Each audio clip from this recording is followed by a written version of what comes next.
Electrician training के नाम पर फर्जीवाड़े का मामला सामने आया है। आरोप यह है कि एनजीओ ने 27 पहाड़ी कोरवाओं को फर्जी तरीके से ट्रेनिंग देकर लाखों रुपए का फर्जीवाड़ा किया है। और हैरत की बात यह है कि किसी भी पहाड़ी कोरवा को इलेक्ट्रीशियन का काम तक नहीं आता। मामला सरगुजा जिले के बतौली विकास खंड के ग्राम घोगरा का है, जिन्हें कौशल विकास योजना के नाम पर युवाओं को इलेक्ट्रीशियन की ट्रेनिंग देने के लिए 9,45,000 रुपए सैंक्शन किए गए। इस योजना में युवाओं को प्रशिक्षण देने पर 35,000 की राशि प्राप्त होनी थी।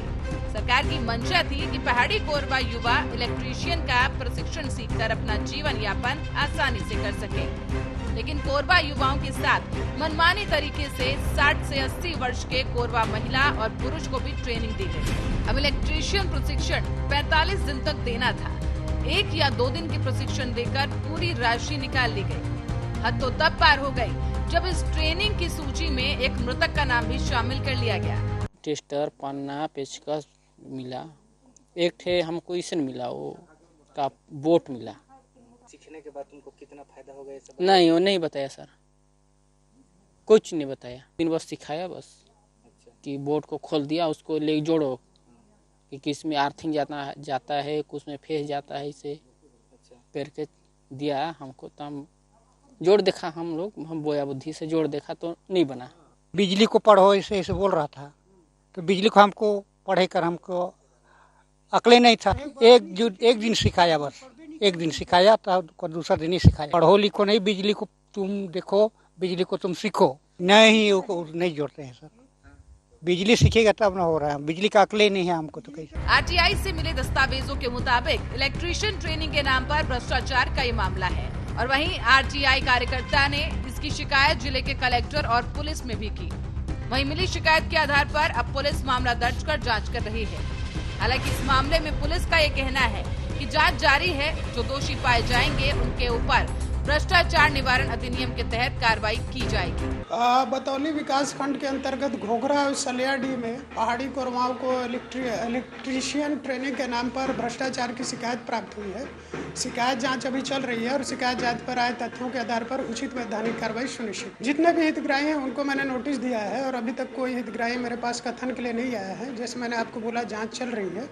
जाँच पे आए तथ्यों के बाद मैं कार्रवाई सुनिश्चित। यदि भ्रष्टाचार की शिकायत है तो भ्रष्टाचार निवारण अधिनियम 1985 और आईपीसी की विविध धाराओं जैसे 409, 420 के तहत कार्रवाई सुनिश्चित की। शासन का नीति ये थी कि जो नीचे तबके दबे हुए लोग हैं, इन्हें समाज की मुख्य धारा से जोड़ने के लिए कौशल विकास, ड्राइविंग प्रशिक्षण, इलेक्ट्रीशियन प्रशिक्षण कर देंगे ताकि इनको रोजगार मिले, खुद से दुकान वगैरह करके और अपना समाज की मुख्य धारा से जुड़ सकें।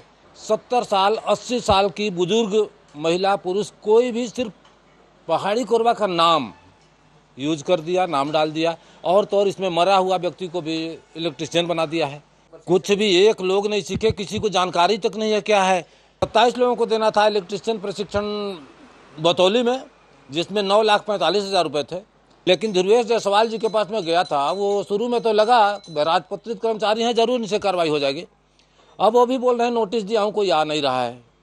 तो आ नहीं रहा है तो आप कम से कम देख तो लो। ये बहुत बड़ी गंभीर और संवेदनशील मुद्दा है कि राष्ट्रपति के दत्तक पुत्र पहाड़ी कोरवा बेचारे आज भी जंगल में कंदमूल खा रहे हैं, जंगल में भटक रहे हैं, और उनके नाम पर करोड़ों रुपया कोई खा जा रहा है। अब सवाल ये उठता है कि उन 27 पहाड़ी कोरवाओं का क्या होगा, जिनके नाम पर सरकारी योजना के माध्यम से लाखों रुपए लूट लिए गए, जिन्हें इलेक्ट्रीशियन का काम तक नहीं आता, और उन्हें एनजीओ को पैसा निकालने की इतनी जल्दबाजी क्यों थी। तो वही मृत कोरवा के नाम को भी ट्रेनिंग की लिस्ट में शामिल कर लिया गया, जिसकी जांच पुलिस कर रही है। अब देखने वाली बात ये होगी कि इन पहाड़ी कोरवाओं के उत्थान के नाम पर फर्जीवाड़ा करने वाले इन भ्रष्टाचारियों पर क्या कार्रवाई होती है।